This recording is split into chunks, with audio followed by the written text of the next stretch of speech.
The Joe Rogan Experience. And so that kind of was my perspective. Granted, I also grew up in the generation of the X-Files and, I don't know if you remember 94 Independence Day. So like for me specifically, I didn't look at it with like a crazy lens of perspective. I'm like, you never know if, we're the only ones out there essentially. But why did you assume that if it's a top secret incursion that he couldn't talk about, that it wasn't just a military craft from another country? Because of the way that he was discussing it. What did he say? So he had been, he didn't want to, from what I gather, get taken off flight status. And he's like, I really can't discuss it. We couldn't really like identify it essentially. And it had outperformed them. And so that was my first, from a military perspective, kind of. Anna Luna, this congresswoman, she just declassified lots of documents, lots of footage, lots of evidence, and we're going to look right into it. She has a podcast with Joe Rogan, so let's look at that video. No, it's just like the Tic Tac, it outperformed a lot of the military out there and just going super fast. So this is probably what they saw. Experience with someone who basically, there's a stigma within the flight community. Do you want to lose your security clearance? Is there this level of crazy that people kind of brand that will stick with you and kind of ruin your career? But doesn't he have instrumentation on his jet? Well, at the time, right? So an older platform, but he really didn't want to even talk about it. And I bring that up because now with our investigation and the task force that I run, actually the reason why the task force was formed was because of an event that happened at Eglin Air Force Base where both. Yeah, she's tasked. She is headed by and task force by the current administration, Donald Trump. She was appointed to do this. So her job is to reveal these secrets and declassify them. Yeah, to declassify them. Yeah. Pretty big role. Myself, Representative Matt Gaetz, and Representative Tim Burchett actually had responded and gone to investigate multiple Air Force pilots that had come forward in regards to UAP incidences that had occurred. And they were alleging that the Air Force was covering it up. Interesting. Yeah, so that was that. And like, I'm happy to go into detail on that one. But what I will tell you is the stuff that I saw at Eglin, how the military responded, me being, a former service member, and then ultimately what I saw with the pushback of the military not even wanting to share with Congress information, which is a big problem because when you have Congress that's supposed to be the advocate and voice for the American people, the oversight body, and you're being denied access, not just from a base commander, but high level up at the Pentagon, even Secretary of Defense, it's a problem. Do you think that it's possible that these are U.S. vehicles that are top secret?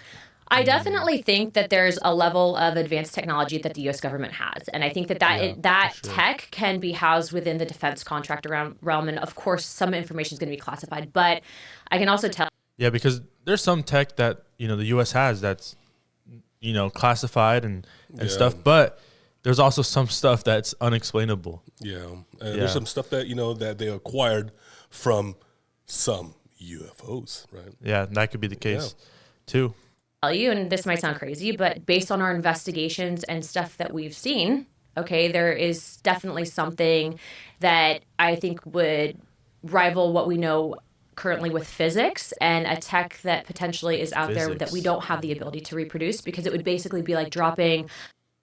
Wow, did she just say that? Yeah. She just said that there's some tech that she saw that it defies physics that we know. Yeah, so she saw something. And she saw something on film or photos or something that reveals that we can't do this. We got this tech from someone else. Yeah, it's otherworldly. A cell phone, right, off back during the time of maybe cavemans. So like we just don't have the tech to develop it yet. Wow. What I can also tell you is based on our interviews, and this has been something that you can go back and watch with the congressional hearings, but I was actually able to ask some of the witnesses, what are these things? And they keep saying interdimensional. And then when you talk about the interdimensional aspect of, are these things pre-existing, maybe outside of what we currently. Interdimensional beings. Basically, they're fallen angels. They're demonic beings. They're spiritual beings that are going from their spiritual realm into our physical realm. Yep. She just said that. Wow. Know as our own dimension. That stuff can kind of all sound crazy, but at the end of the day, you know, my job as an investigator is to receive all the information, decipher it, and then ultimately from a congressional aspect, if you do have contractors that are withholding information or operating outside of the purview of the federal government, I mean, there's budgetary issues, but there's definitely something that I can tell you with confidence that exists that we don't know how to explain currently. So when you say that it operates outside our understanding of physics, what specifically are you saying? Like what happened? To I guess break it down in simple terms is that I think that some of the tech that exists, that whatever these things have, these energy things have, Energy things? What do you mean? Well, they call them interdimensional beings. I think that they can That's actually what they call operate them. through Says the they. time spaces that we currently Says have, they. and that's not something that I came up with on my own. That's based on stuff that we've seen. That's based on information that we've been told. And then also, too, I think that there's this historical aspect of, you know, this gets into the deeper theories and concepts of religion. And I think the history that we currently know. And that kind of spins off into another topic of, you know, you have the modern day Bible, you have this aspect of Bibles that or books of the Bible that have been removed that explain and kind of touch on these topics. Yeah. So she's basically leading on to the Book of Enoch, these fallen angels, Genesis 6:4 stuff. Yeah, just ancient scriptures, ancient texts, because, you know, like the Bible, but also other texts where it talks about angels, it talks about spirit beings, it talks about things that, you know, are not of this world. So that's what she's talking about. And I think that we're in a time and age where you have such a vast amount of information that we have access to via social media, via your cell phone, via the internet. And so it's really changing the way that we understand, you know, the origins of life and the spiritual reality that we know. When you currently. say interdimensional beings, that they know that these are interdimensional beings, how do they know that? That, so based on testimony, would be based on witnesses that have come forward. But what I can tell So you the is witnesses just were told that they were no, interdimensional? that they've seen things. And what I can tell you without getting into classified conversations is that there have been incidences that I believe where very credible people have reported that there have been movement outside of time and space. That's interesting. That's very vague. Yeah. So, look. Unfortunately. Yeah. Look. Have I seen a portal open? No. Have I seen a spaceship? Personally, no. Have I seen evidence of this? Yes. Have I seen photo documentation of aircraft that I believe were not made by mankind? Yes. Is there historical significance to this? Yes. Is there multiple events that go back to, I would argue, maybe even before the time of Christ that have documented this in text? Yes. So do I believe that the government has access to certain technology? Yes, to an extent. And I believe that certain contractors potentially have back engineered this tech. I think that that's... Yeah, that's crazy. So she's like agreeing with you know, what she saw. Like, yes, we have this tech. Yes. You know, Where did they get it? Where did they get this tech from? Yeah. You know, basically that's what she's saying is like we have this tech. We've seen this tech kind of before in ancient writings. Yeah.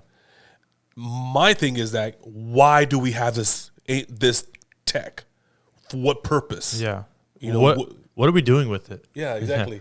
Brings up so much questions. what can explain the advancements that we're seeing. But I also believe that this is a dangerous level of hidden information from the American people, because if you have an aspect of the federal government, which I can tell you, I, with two other members of Congress, were denied access to information at Eglin Air Force Base pertaining to whistleblowers because of the fact, and with that story on what happened at Eglin in a second, but we were denied access and told that we don't have security clearance or the read-in authority on a special access program.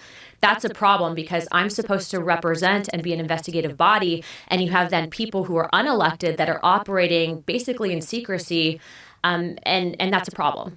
She's also has the duties to look into the top secret files of the JFK. Yeah. That's her duties also. So I know they're going to release information on JFK, and she said it. I've seen it before. She says that it wasn't Lee Harvey Oswald. There was multiple multiple bullets, multiple Yeah. shooters out there that basically assassinated our president, John F. Kennedy. To an extent, have gone rogue up until recently. You're seeing a big push and pull to try to rein in these intelligence agencies currently. Yeah. So what I want to bring it back to evidence. You said that you've seen evidence. Like, what kind of evidence have you seen? I have seen photos. I have seen. What have you seen photos of? So I was in a skiff, and I can't discuss all that was in a skiff, but what I can tell you is based on the photos that I've seen, I'm very confident that there's things out there that have not been created by mankind. Wow. It seems crazy that people have access to information that shows that there's something outside of us that is. She's seen evidence of things that have not been created by mankind. That, for a U.S.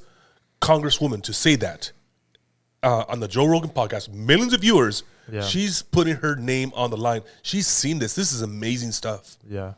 More intelligent, at least more capable than we are, and they hide it from everybody else. What I can tell you is that when you have thousands upon thousands of people around the planet throughout time that have reported something, Right. to say that those people are crazy, to say that, the whole concept of even just asking the question that you might not necessarily be psychologically sound, that in itself, that's a disinformation campaign to get people to shut up about it. And that's a problem. We know that the U.S. government has not exactly been clean, and a lot of what they've done with the American people, specifically to the topic of UFOs. Which makes you think that it's probably because there's something there. If you think about the motivation they had with Project Blue Book, when J. Allen Hynek was running Project Blue Book, this specific intention was to discredit all stories. And he ended up ultimately, though, after all of his investigations, becoming someone that was like, I think there's something here. But that's true. By the way, a lot of people might not necessarily go onto Google and look up that information, but you can actually look up the declassified reports from Project Blue Book. I think, this in itself, getting the truth out there for people to decide for themselves. I'm not telling you what to believe. I'm just telling you in our investigations and what we are pushing for in regards to transparency.